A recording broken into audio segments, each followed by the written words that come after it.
안녕하세요. 반갑습니다. 제58회 TAT 2급 실무 이론 평가 문제풀이 바로 시작하도록 하겠습니다. 1번 선생님의 질문에 대해서 바르게 대답한 학생은 회계 정책 변경에 포함되는 일을 한 가지씩 발표해 보세요 라고 했습니다. 회계 정책의 변경입니다. 그렇다고 한다면 회계 변경에는 크게 정책 변경과 추정의 변경이 있고, 정책 변경에는 재고자산 평가 방법의 변경과 유가증권 취득 단가 산정 방법이 있어요. 기타 나머지 많은 부분은 회계 추정 변경 사례가 되겠습니다. 자, 여기서 회계 정책 변경은 소급법을 적용시키고 있고, 추정 변경은 전진법을 사용하고 있다라는 것까지 알아두시면 좋겠어요. 고로 회계 정책 변경에는 재고자산 평가 방법, 유가증권 취득 단가 산정 방법. 자, 다시 돌아왔을 때 이렇게 얘기하고 있는 학생이 누굽니까? 2번 태연이군요. 재고자산 평가 방법의 변경은 회계 정책 변경에 해당이 된다. 맞습니다.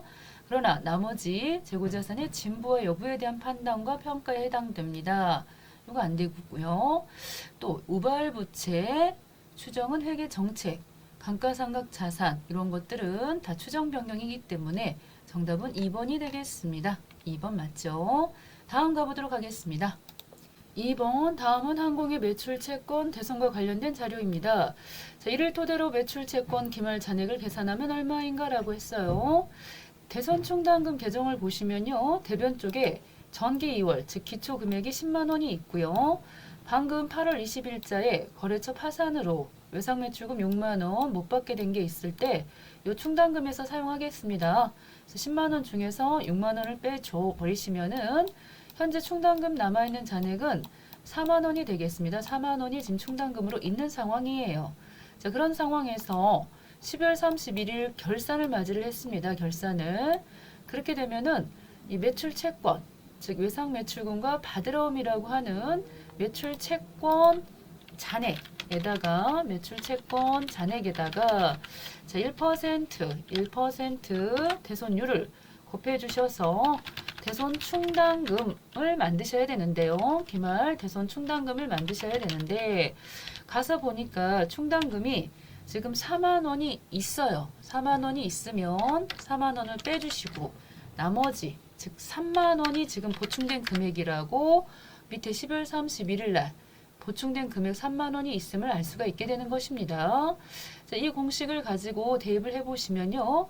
3만 원은 결국 7만 원에서 기말 대손 충당금이 7만 원이었음을 알 수가 있어요. 7만 원에서 4만 원을 빼셔야지 3만 원이 나오는 거니까요.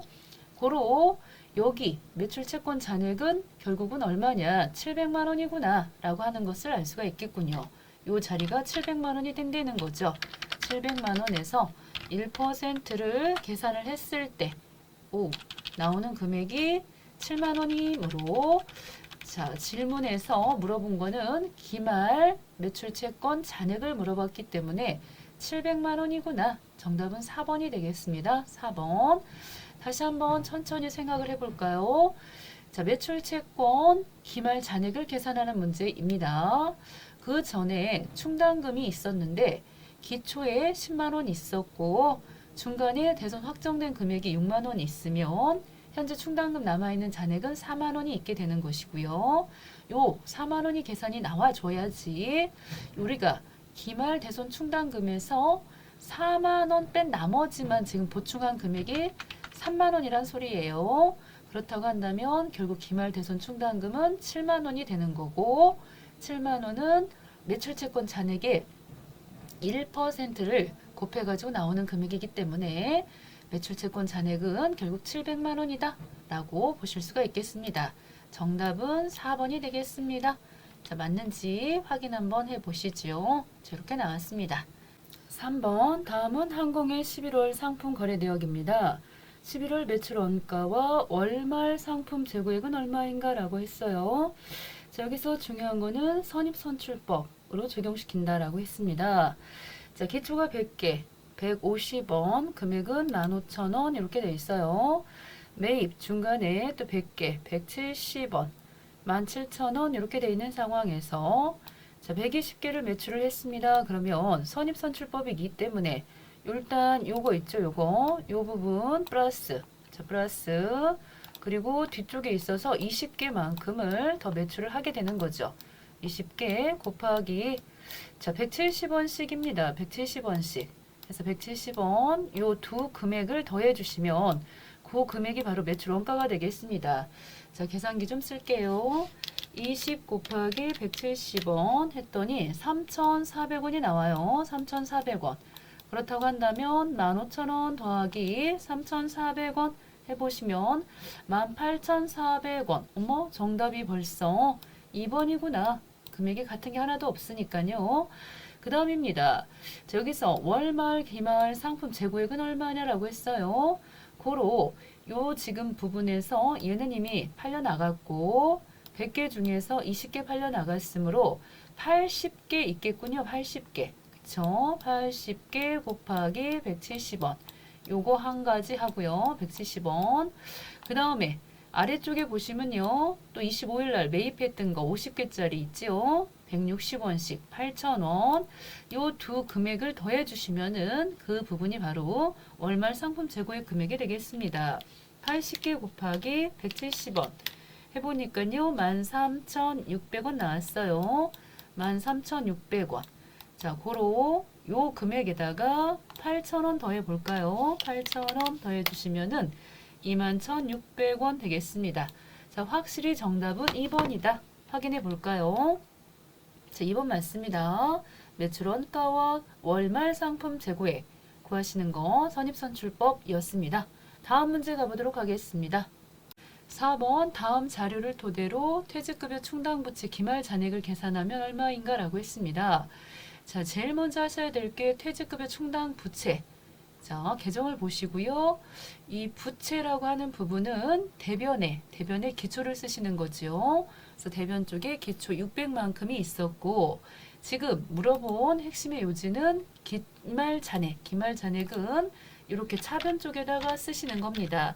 기초의 반대편에 이 기말 잔액을 쓰신다라고 하는 거, 이 금액이 얼마냐를 물어봤다는 것이 되겠어요.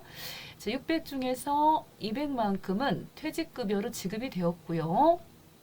지금 현재 잔액은 얼마 남아있는 상황입니까? 그러면 400이 남아있는 상황입니다. 퇴직급여 충당부채 잔액은 현재 400이 남아있는 상황에서 기말결산 정리사항을 보셨을 때 12월 31일자에 차변의 퇴직급여 500만큼, 대변의 퇴직급여 충당부채 500만큼이 있다는 것은 12월 31일자, 요 날짜가 되겠죠. 전기를 해보시면은 요 날짜에 추가로 설정된 금액, 추가 설정 금액이 500만큼이 있다는 얘기가 되는 겁니다. 그렇죠. 이렇게 된다라고 하면요. 결국은 요 기말 잔액 금액이 얼마일지 계산이 나와요. 대변의 합이 1100이기 때문에 요 자리에 들어가는 금액도 1100이 되기 위해서는 900만 원이 기말 잔액으로 있어줘야 되겠지요. 정답은 4번이 되겠습니다. 기말 잔액 금액은 400이다. 이런 얘기입니다. 다시 한번요. 퇴직급여 충당부채 기말 잔액은 900이 있어야 되는 건데 그 전에 잔액이 400이 있었기 때문에 요번에 추가로 설정 금액은 500만큼만 여기도 마찬가지로 보충하는 개념이죠. 그래서 질문은 기말 잔액 얼마냐? 900만 원이다. 답은 4번이 되겠습니다. 다음은 항공의 2022년 10월 31일 수정 전 한액시단표 중에서 손익계산서 관련 계정 내역과 결산정리사항을 나타낸 자료입니다. 자, 결산정리사항을 반영한 2022년도 법인세 차감 전 순이익이 얼마냐라고 물어봤습니다. 지금 이 자료는 수정 전 자료입니다. 그런데 아래쪽에 보시면은 결산정리사항 요거를 반영을 해가지고 법인세 차감 전 순이익이 얼마냐라는 것이죠. 자, 임차료를 볼까요? 임차료가 1,000만 원이 있는데 요거는 2년치랍니다. 2년치. 즉 이번 연도 거가 아니라 소리예요. 그러면은 이번 연도 중에 해당되는 부분은 500만큼만 해당이 된다. 500만 원으로 수정해 주셔야 되겠고요. 또 나번에 보시면은 미수이자가 500만큼이 반영되지 않았어요. 그로 반영을 하시면요. 이자 수익 부분이 500만 원 부분이 추가로 해서 대변 쪽에 500을 추가를 해주셔야 되겠습니다. 자, 글씨 알아보시겠죠? 자, 그러면은 합을 내볼까요? 자, 대변 쪽에 있는 합을 다 더해 보시면요. 9,000에 700에 500에 더해서 요 자리 쪽에다가 써볼게요. 위쪽에다가. 자, 해서 요거는 1억 200만큼이 합계가 나오는 것이고요. 차변 쪽에 합을 더해 보시면요. 3,000, 1,700, 3,500 해서 더해 보시니까 자, 계산기 써야 될 것 같은데요.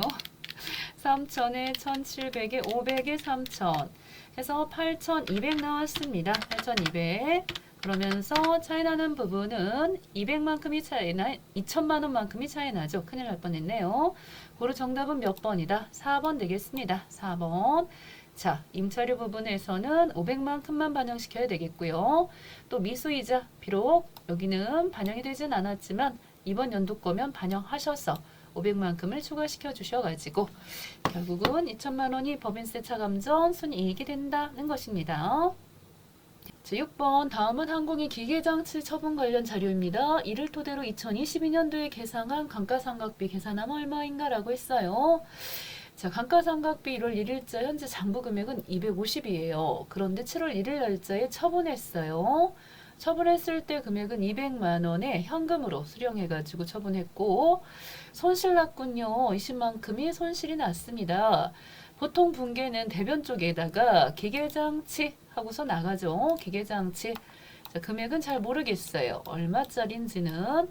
그런데 처분된 금액이 현금으로다가 200을 받고 손실이 또 20만큼이 발생했기 때문에 유형자산 처분 손실 금액이 20만 원이 있겠죠. 그렇게 되면은 차변 쪽에 220만 원인데 그 금액이 결국은 220만큼을 장부 금액으로 적어 주셔야 되겠습니다. 이 장부 금액 날짜는 7월 1일 기준인 거죠. 그렇다고 한다면 1월 1일 날짜에는 250이었던 거가 7월 1일자는 220이었다고 한다면 30만큼이 결국은 2022년도 1월 1일부터 6월 30일까지의 감가상각비 금액이 되겠어요. 그랬을 때 금액은 30만큼 쓰신다는 거죠. 정답은 2번 되겠습니다. 2번. 7번 다음 중 부가세법상 주사업장 총괄 납부와 사업자 단위과세에 대한 설명으로 옳은 것 찾는 문제가 나왔습니다.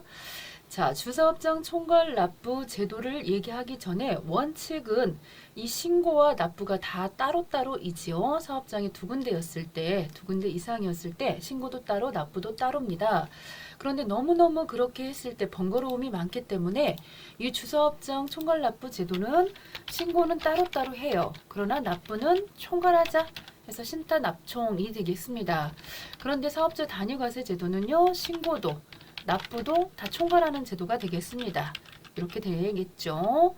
그렇게 봤을 때 1번은 사업자 단위과세는 사업자 단위과세 적용 사업장에서 납부뿐만 아니라 신고도 총괄할 수 있다. 맞는 설명이지요.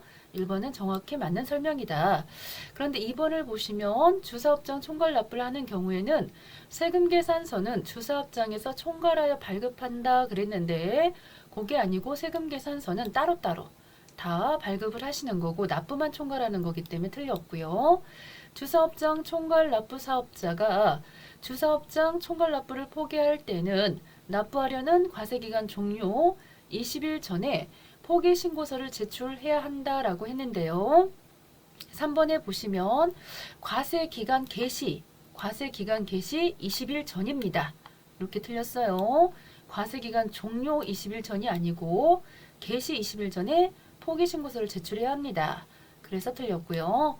4번 법인이 주사업장 총괄 납부를 하려는 경우 지점을 주된 사업장으로 할 수 없다 그랬는데 법인이 주사업장 총괄 납부를 하려는 경우에는 지점을 주된 사업장으로 할 수 있다. 이렇게 지금 되어 있습니다. 그래서 정확히 맞는 건 1번이다. 사업자 단위과세는 신고도 납부도 다 총괄할 수가 있다. 1번으로 보시면 되겠습니다. 8번 다음은 전자제품 제조업을 영위하는 항공의 2022년도 제2기 확정 신고 기간의 자료입니다. 자, 부가가치세 과세표준 계산하면 얼마냐라고 했습니다. 즉 세금 먹여야 되는 대상이 얼마냐라는 얘긴데요. 첫 번째 가의 외상 판매 금액 요거 들어갑니다. 자, 수출액 부분도 넣어주셔야 돼요. 비록 세율은 0% 과세가 되겠죠. 그렇지만은 이 부분은 과세 표준에 넣어 주셔야 되는 부분이고, 영업용, 즉 비영업용 소형 승용차의 매각 부분 있죠. 비영업용 소형 승용차 매각 부분도 과세 표준에 넣어 주셔야 되겠고요. 토지의 매각 부분, 이 부분은 토공주임이라고 들어보셨나요? 주임, 토지의 공급과 주택의 임대는 면세입니다. 이 부분은 들어가질 않아요. 이거는 X 표시이고요. 그리고 재화 공급과 직접 관련되지 않은 국고 보조금 수령 부분, 이 부분도 부가가치세 과세 표준에는 넣지를 않습니다. 직접 관련이 있더라도 국가로부터 보조받은 금액도 넣지를 않지만요. 관련되지 않은 금액도 넣지를 않아요. 고로 1,800 부분. 정답은 2번이 되겠습니다. 2번이 부가가치세 과세 표준 금액이 되겠습니다. 9번 다음 중 소득세법상 연금소득과 관련된 내용 중에서 잘못 설명하고 있는 사람이요. 자, 서준이 공적연금은 해당 과세기간에 다음 연도 1월분 공적연금 소득을 지급할 때 연말정산하지요. 보통 근로소득은 2월달에 하는 것이겠고요. 사적연금 소득은 1,200만 이하다 그러면 분리과세 선택할 수가 있고요. 공적연금은 516이죠. 516만 원이 되겠고, 연금소득은 실제 필요경비를 공제하지 않죠. 연금소득 공제를 통해서 일정한 금액을 공제를 하지요. 그랬을 때 연금소득 공제 한도 금액은 900만 원이지요. 답은 4번입니다. 잘못 설명하고 있는 사람은 재현이가 되겠어요. 10번 다음 자료를 토대로 거주자 김한공 씨의 2022년도 종합소득 과세 표준을 계산하면 얼마인가 라고 했습니다. 우리가 종합소득 하게 되면요. 6가지 소득이 있죠. 2배 사근 연기, 2배 사근 연기 해서 이자소득, 배당소득 해서 그런 소득을 금융소득이라고 하는데요. 가번처럼 비영업대금이라고 하는 것은 우리는 회사입니다. 은행이나 대부업체가 아니고요. 이런 회사에서 타인에게 돈을 빌려주고 이자를 받았을 때 그러한 소득을 이자소득 중에서도 비영업대금 이익이라고 보시는 건데 그 소득하고요. 내국법인으로부터 받은 배당소득 1,000만 원 있어요. 이 소득 두 가지 합쳐가지고 2천만 원이 넘지를 않아요. 그랬을 때는 분리과세를 선택할 수가 있어요. 종합소득이 아니고. 그런 다음에 결국 가번과 나는 종합소득 과세 계산하는데 들어가질 않는다는 얘기겠고요.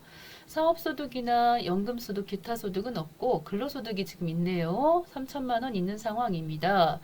그런 상황에서 종합소득 공제 금액이 2천만 원이 있기 때문에 결국 종합소득 과세 표준 금액은 3천에서 2천을 뺀 1,000만 원만큼만 자, 과표가 되겠습니다. 정답은 1번이 되겠어요. 그런 내용들로 잘 설명이 되어 있습니다. 너무너무 수고하셨습니다.